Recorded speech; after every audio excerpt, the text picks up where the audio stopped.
Shelby Oaks is finally here. It's been like 3 years since that dude made it, and it's been stuck in like the distribution hell.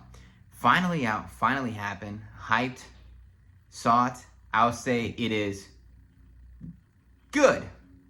It has its flaws, but I liked it more than I disliked it. I think it's getting overly criticized, which is shocking. I thought it was going to get under criticized because people wanted to be nice to Chris Stuckmann. I feel like people don't want to be nice to Chris Stuckmann. I wasn't like out to get him. I disagree with a lot of the critiques, but I'll explain it. Non-spoiler. So pros, the cinematography is great. The sound is great, and the music is great. The first act of this movie is phenomenal. It's like an A+ first act. I was so impressed with the first act of this movie. I was like, wow, Chris Stuckmann got some talent. It felt like Ari Aster did it. It felt like a Mike Flanagan did it. It was a very great introduction setup. The found footage element of it was very cool and unique. It was unique and creative in the first act. The acting was great. It was edited very well. It was scary. It had some good scary stuff in it.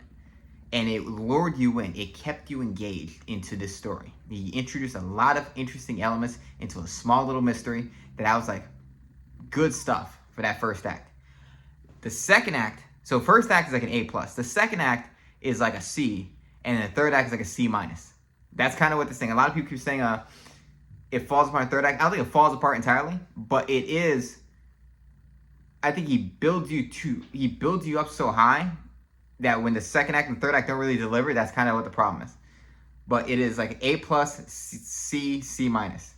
The second act, it comes into kind of cliche, her investigating stuff you've seen in horror movies, which I don't have a problem with cliche stuff in horror movies. I really don't. It just depends on how you execute it. But it's just like such a unique first act. Then you go to like a more mundane, traditional, her looking through a library and looking through photographs and watching stuff, and husband doesn't believe her, classic. The husband guy I don't think was a good actor.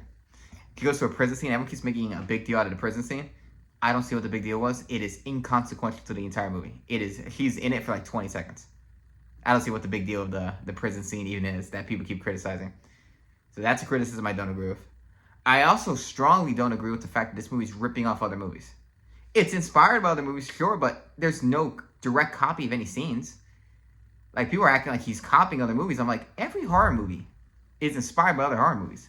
I could do this with every horror movie. You name any horror movie, I could just rip it apart with saying, well, look how it's inspired by this. Like, I watched In a Violent Nature not so long ago. Entertaining movie.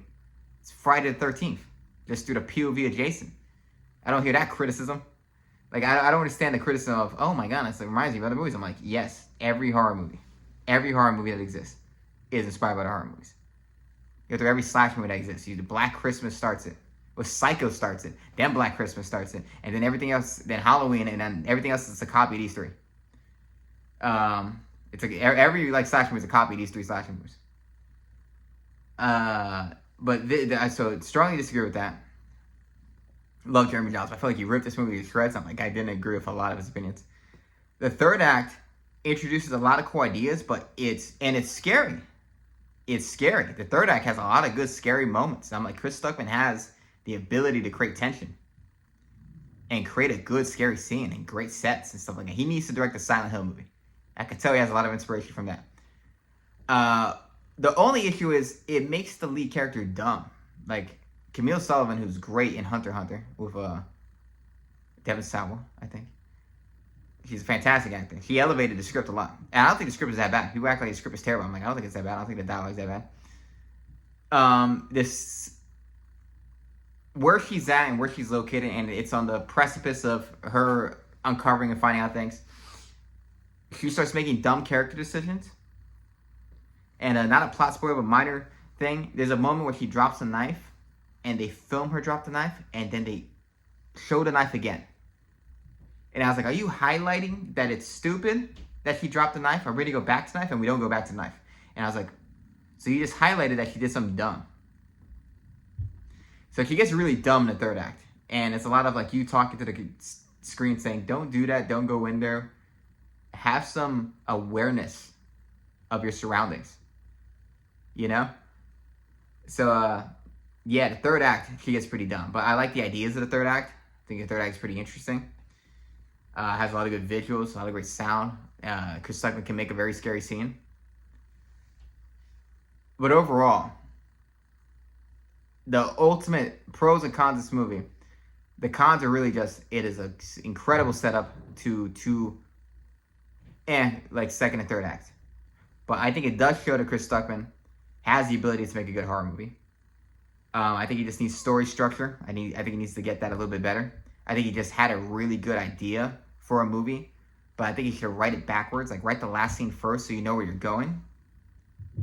Because I feel like he had a great idea. I feel like he had the whole setup, the mystery in his head, but he didn't have the where does it go from here part down. But overall, I think it was effectively scary. It looked good. I like that a YouTuber made it to the top and actually made a movie. And I want to see more things that he makes. So I would give it a 3.5. I liked it more than I disliked it. And I would like to watch it again. I would. I think it's being obliterated right now. I think it's because... Oh, I thought people would be nice because he's Stuckmann. I guess people don't want to be nice because he's Stuckmann. But I think the criticisms are overly nitpicky and exaggerated. So I'm like, I see what people are saying, but I'm like, I feel like people are exaggerating these things. So, like and subscribe, and tell me what you think about Shelby Oaks.